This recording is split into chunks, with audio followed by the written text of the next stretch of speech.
put their hope in prevention. People with AIDS were considered already lost, extending their lives a costly, uncertain venture and a poor investment. On this issue, during the meeting, Condoleezza Rice showed a rare flash of emotion. "My mother," she said, "was diagnosed with cancer when I was a teenager. She got treatment and lived until I was 30. You bet those years meant something to me, and they would mean something to every African child whose mother lives to take care of them." The discussion of detail had given way, for me, to a sense of history. During the 20th century, in other government meetings, in other rooms in Berlin, Moscow, and Beijing, political decisions were calmly debated and made that resulted in genocide and the deaths of millions. Now, in a room where I sat, a decision was pending that could save the lives of millions. It was a vivid reminder of the reach and influence of America. The futures of men, women, and children in African slums and remote villages who would never know our names might depend on the words spoken in the Oval Office that day. President Bush went around the room asking for conclusions. Most supported the plan. The keepers of the budget opposed. At last he came to me. "Gerson, what do you think?" "If we can do this and we don't," I said, "it will be a source of shame." As the meeting broke up in a solemn quiet, the president cheerfully mocked, "That's Gerson being Gerson." 6 weeks later, President Bush took his motorcade up Pennsylvania Avenue to deliver the State of the Union, a serious speech ending with a long indictment against the dictator of Iraq. Trusting in the sanity and restraint of Saddam Hussein is not a strategy, and it is not an option.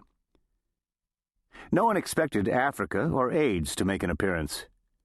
Among the White House staff, there had been a determined, last-minute attempt to remove the proposal. Americans don't want to hear about giving money to foreigners. They care about kitchen table issues that affect their families. But the president kept it in and spoke these words. "Today, on the continent of Africa, nearly 30 million people have the AIDS virus, including 3 million children under the age of 15. There are whole countries in Africa where more than 1/3 of the adult population carries the infection. More than 4 million require immediate drug treatment. Yet across that continent, only 50,000 AIDS victims, only 50,000 are receiving the medicine they need. Because the AIDS diagnosis is considered a death sentence, many do not seek treatment. Almost all who do are turned away. A doctor in rural South Africa describes his frustration. He says, "We have no medicines. Many hospitals tell people, 'You've got AIDS. We can't help you.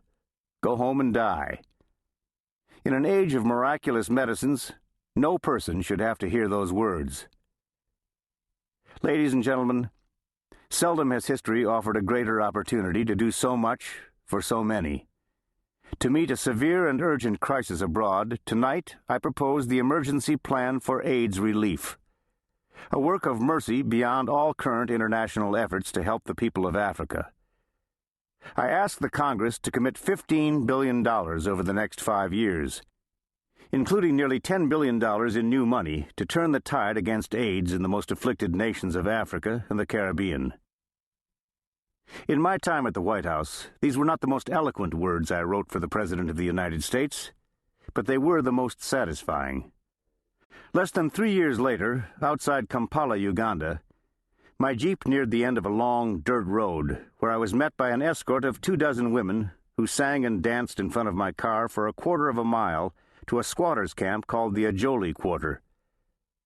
At a small clinic, I met Rose, a Ugandan nurse who runs an AIDS ministry called Meeting Point International, supported in part by the President's Emergency Plan for AIDS Relief.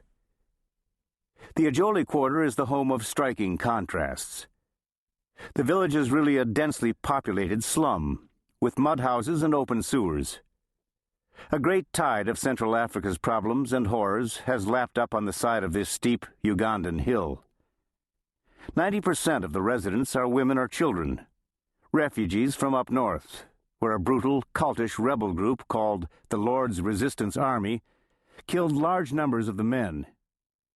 Many of the women are HIV positive and have terrible